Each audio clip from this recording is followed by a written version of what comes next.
नमस्कार, आपका स्वागत है आपके अपनी YouTube चैनल एक कहानी रमा की जुबानी में। जैसा कि आप जानते हैं कि मैं हर सप्ताह एक कहानी या कविता लेकर आपके लिए आती हूँ, लेकिन पीछे 2-3 सप्ताह से मैं कोई भी कहानी या कविता लेकर नहीं आ पाई। इसके लिए क्षमा प्रार्थी हूँ। तो आज मैं आपके लिए एक कहानी लेके आई हूं। कहानी का नाम है दिशा कल्प। यह कहानी श्रीमती उषा तामरा जी की है। तो आइए सुनते हैं कहानी दिशा कल्प। झरझर कलकल करता झरना पहाड़ियों के बीच अपनी ही मस्ती में बहता जा रहा था। उठते गिरते दूधिया झाग कैसे चंचल और अलहड़ से लग रहे थे। वातावरण में नीरवता थी। एकाकिनी सी वह शिलातल पर बैठी विचारों में निमग्न थी। रह रह कर उसका शरीर रोमांचित हो उठता था। झरने के शीतल जल से उसने अपना मुख धोया और पुनः विचारों में डूब गई। आज ही का दिन तो शेष था। कल ही अमित का पत्र आया था कि वे कल सुबह ही यहाँ पहुंच रहे हैं। अतीत की स्मृतियां बार बार मस्तिष्क के द्वार पर थपकियां दे रही थी। नयन सजल हो उठे। याद आने लगे वो दिन। पोस्टमैन बीबी जी। रामू की आवाज सुनकर सुनीता द्वार की ओर बढ़ी। पापा, आपका ये पत्र है। लाओ तो देखूं कहां से आया है। अरे ये तो रामदास जी का पत्र है। सोनू के पापा? क्या लिखा है रामदास जी ने? सब्जी काटते हुए मिसेस गुप्ता ने पूछा। अगली 15 तारीख को सोनू के विवाह का मुहूर्त निकलवाया है रामदास जी ने। क्या कहा? 15 तारीख को? लेकिन इतनी जल्दी ये सारा प्रबंध? अरे ये सब कुछ तुम मुझ पर छोड़ दो सोनू की माँ। आजकल अच्छे लड़के मिलते ही कहाँ हैं। आज जबकि दहेज की विभीषिका चारों ओर फैली हुई है, अच्छे लड़के। अच्छा बंद करो ये लेक्चर और उनको हाँ लिख दो। और सुनो, नकद तो कुछ नहीं देना, मिसेस गुप्ता ने जैसे याद करते हुए कहा। 11,000 रुपये नगद मांगे हैं सोनू की माँ। क्या? इतने रुपए? आश्चर्य से वो बोली। क्या कह रहे हैं आप? मगर इतने रुपए? सब हो जाएगा, तुम चिंता ना करो, गुप्ता जी ने जैसे वाक्य पूरा करते हुए कहा। सुनीता जो पर्दे की ओर से सभी कुछ सुन रही थी, कमरे की ओर चल दी। उसका नन्हा दिल धड़क उठा। 11,000 रुपए? उसका मन बेचैन हो उठा। आज का व्यक्ति भौतिकवादी होने के साथ साथ अपनी नैतिकता खोता जा रहा है क्या? इन्हीं सब विचारों में डूबी कब उसकी आंख लग गई, उसे होश नहीं। आखिर वह दिन भी आ गया। शहनाई के मधुर स्वरों से सारा आंगन गूंज उठा। वातावरण में एक सम्मोहन व्याप्त था। गुप्ता जी की कोठी दुल्हन की तरह सजी थी। बिजली की चकाचौंध से जगमगा रही थी। बीचों बीच आंगन में मंडप सजा था, जहां उनकी लाडली अपने भावी पति के साथ फेरे लेकर उसकी जीवन संगिनी बनेगी। सभी और सौंदर्य बिखरा हुआ था। सभी लोग इस विवाह की शान शौकत की प्रशंसा कर रहे थे। तभी मिसेस गुप्ता का स्वर सुनाई पड़ा। अरे रामू, देखो तो बारात आने वाली है। फूल मालाएं अभी तक नहीं आई। खुशी के आवेग से उनके पैर जमीन पर ही ना पड़ते थे। मम्मी, सोनू दीदी का सारा सामान आप चेक कर लेती। नन्हा 12 वर्षीय संजय चहक उठा। ये रही गोदरेज की अलमारी, ये रहा डबल बेड, ये fridge, TV, hot plate. Sanjay फूला ना समा रहा था। मम्मी, मैं कहता था ना, सोनू दीदी की शादी ऐसी धूमधाम से करेंगे कि दुनिया देखती रह जाएगी। हाँ बेटे, भगवान ने हमारी सुन ली। घर वर दोनों ही अच्छे हैं। लड़का अमेरिका से इंजीनियर होकर आया है, अच्छी तनख्वाह पाता है। मम्मी, बारात आ गई, चलो चलो, कहता हुआ संजय दौड़ पड़ा। वरमाला की रस्म पूरी हुई, सभी लोग डिनर पर पहुंच चुके थे। उसके बाद फेरे होने थे। सिकुड़ी सिमटी लजाई सी सुनीता अनिल के पास वेदी के सामने जा बैठी थी। पंडित मंत्रोच्चारण के साथ अग्नि में आहुति दे रहे थे और उसे लग रहा था वह इन फेरों से जन्म जन्मांतर तक अनिल से बंध जाएगी। ठहरिए पंडित जी, एकाएक शर्मा साहब की रोबीली आवाज वातावरण में गूंज उठी। सभी चौंक उठे थे। पहले जरा लेन देन की बात हो जाने दीजिए, फिर फेरे होंगे। ये आप क्या कह रहे हैं समधी जी? इधर फेरे होते रहेंगे और उधर मैं आपको सामान दिखा देता हूं। पहले 11,000 रुपये नगद तो। शर्मा जी ने कहा। हाँ, लीजिए, ये रहे। गुप्ता जी ने नोट उनके आगे कर दिए थे। नोटों को गिन गिनाकर बेतरतीबी से जेब के हवाले कर वे सामान की ओर मुखातिब हुए। ये रहा फ्रिज, टीवी, डबल बेड, अलमारी, हॉट प्लेट। गुप्ता जी तन्मयता से सामान दिखाते हुए बोले, मगर समधी जी, आपने स्कूटर देने को भी कहा था, वो नजर नहीं आ रहा। स्कूटर तो दिखाइए, कौन सा लिया है? मगर वो तो नहीं है। कठिनाई से गुप्ता जी ने वाक्य पूरा किया। क्या कहा? स्कूटर नहीं है? आप समझने की कोशिश कीजिए रामदास जी। मैं सब समझता हूं, आप लोग हमें लूटना चाहते हैं।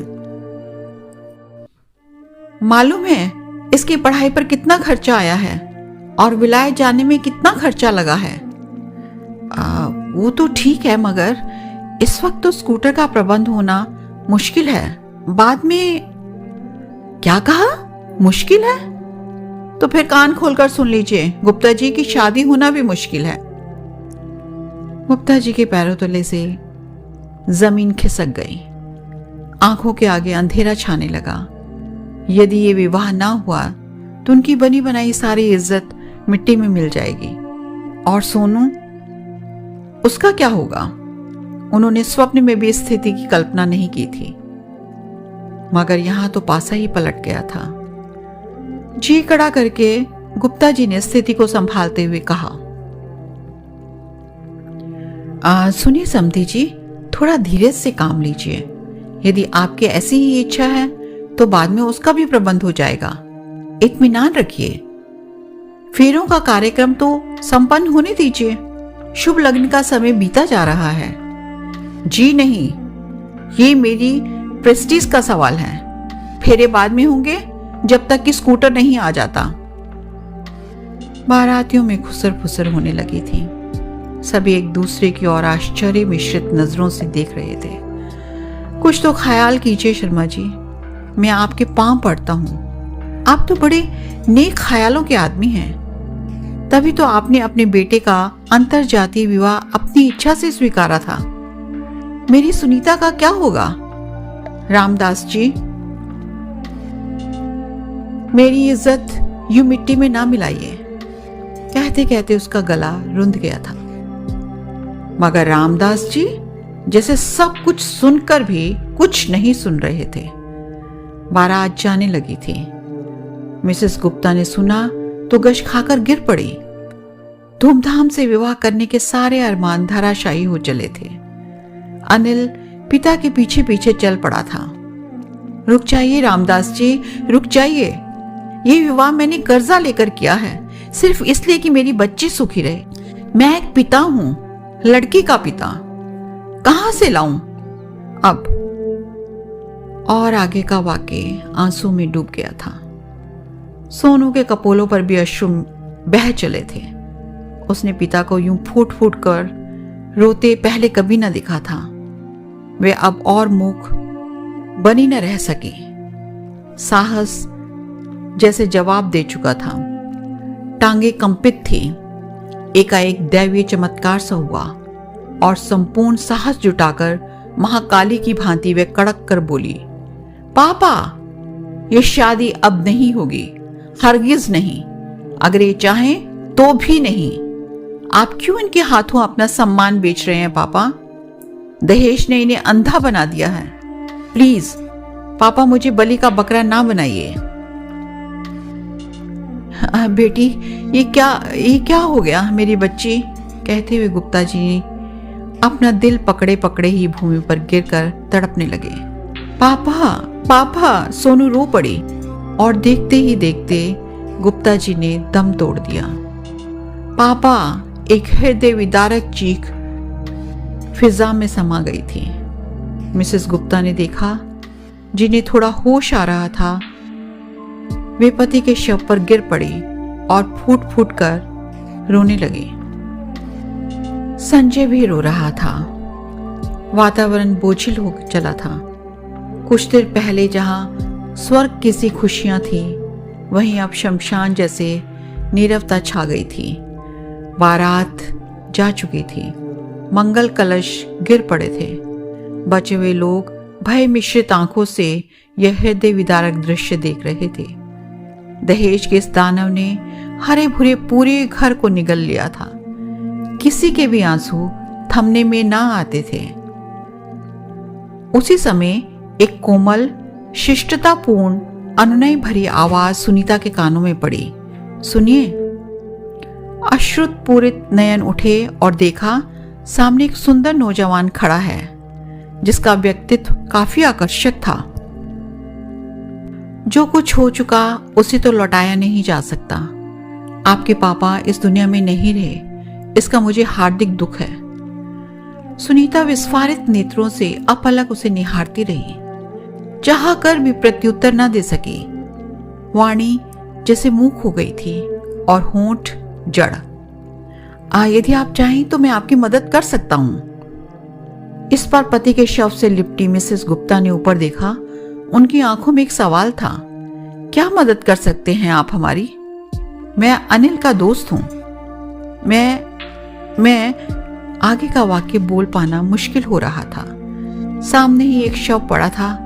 ऐसे में वह क्या कहे? कहो बेटे, क्या बात है, रुक क्यों गए? माँ जी, बात यह थी कि मैं सुनीता जी का हाथ थामने को तैयार हूं, केवल एक जोड़ी पहने हुए वस्त्रों में ही, अभी इसी वक्त। मुझे दहेज नहीं चाहिए, हरगिज नहीं। क्या कह रहे हो बेटे? खुशी से उनका कंठ रुंध चला था। सुनिए माँ जी, मेरे पास वक्त बहुत कम है। मैं कल की फ्लाइट से वापस मैनचेस्टर जा रहा हूँ, जहाँ मुझे अपनी पढ़ाई पूरी करनी है। 1 वर्ष बाद मैं लौटूंगा। क्या सुनीता जी 1 वर्ष तक मेरी प्रतीक्षा कर सकेंगी? सुनीता की पलकें ऊपर उठी, मानो कह रही हो, मैं 1 वर्ष तो क्या, जन्म जन्मांतर तक आपकी प्रतीक्षा करती रहूंगी। ऐसे फूल को जिसका मालिक उससे सदैव के लिए रूठकर दूर चला गया हो, कौन स्वीकारता है बेटे? नहीं माँ, आप मुझ पर पूरा भरोसा कर सकती हैं। यकीन मानिए, मैं जरूर लौटूंगा। तुम तो हमारे लिए फरिश्ता बनकर आए हो बेटे। जुग जुग जियो। पास खड़े सभी व्यक्तियों की आंखों में खुशी की लहर स्पष्ट देखी जा सकती थी। कैसा अजीब संयोग था। एक ओर शव था, दूसरी ओर खुशी। न कोई रो सकता था, न हंस सकता था। उस दिन पूरे दिन अमित पापा के क्रियाकर्म इत्यादि में व्यस्त रहा। संजय छोटा था, अतः अमित को ही सारा कार्य करना था। अगले दिन एयरपोर्ट पर जब वह अमित को विदा करके लौटी थी, तो देर तक जाते हुए विमान को देखती रही थी। अमित की नम पलकें और भाव विभोर वाणी। सुनीता जी, मेरी प्रतीक्षा कीजिएगा, मैं जरूर लौटूंगा तुम्हें अपना बनाने के लिए। देर तक उसके कानों में मिठास खोलती रही थी। अमित की आवाज, सुनीता, ओ सोनू, कहाँ चली गई बिटिया? देख तो शाम ढलने लगी है। सुनीता एक पल में ही अतीत से वर्तमान में लौट आई थी। आई अम्मा, आ रही हूं, कहती हुई सोनू चंचल हरनी सी कुलांची भरती चल दी। पहाड़ों के बीच से झांकता लाल लाल बिंदिया सा सूरज और दूर तक फैली लालिमा उसे भली लग रही थी। पक्षी अपने नीड़ को लौट चले थे। पहाड़ों के सौंदर्य पर वह मुग्ध हो उठी थी। पापा के जाने के बाद माँ का स्वास्थ्य सुधारने वह अक्सर इन पहाड़ों पर आती है। कल ही तो अमित का पत्र माँ के पास आया था। लिखा था आने वाले कल के शुभ दिन वो प्लेन से आ रहा है। ओह अमित, कितना ऊंचा आदर्श है तुम्हारा। मेरे जीवन के पतझड़ में तुम बसंत बन आए थे। कितना प्यारा होगा कल का दिन। मेरी तपस्या पूरी हो गई है अमित। झरने की कलकल का मधुर संगीत और पक्षियों का कलरव उसके कानों में रस खोल रहा था। नील गगन में दूर कपोत युगल उड़ रहा था। उसे लगा उसके नए नए कोमल पंख लग गए हैं और वह उड़ चली है दूर, बहुत दूर, एक नई दिशा की ओर, एक नई डगर पर। तो ये थी कहानी। उम्मीद है आपको पसंद आई होगी। अगर पसंद आई हो तो इस कहानी को लाइक और शेयर भी जरूर कीजिए और कमेंट करना भी ना भूलें। आपसे एक प्रार्थना है कि इस चैनल को ज्यादा से ज्यादा सब्सक्राइब करें ताकि हम नई नई कहानियां और कविताएं आपके लिए ला सकें। तो मिलते हैं अगले सप्ताह एक नई कहानी या कविता के साथ। तब तक के लिए दीजिए आज्ञा और अपना रखिए ढेर सारा ख्याल।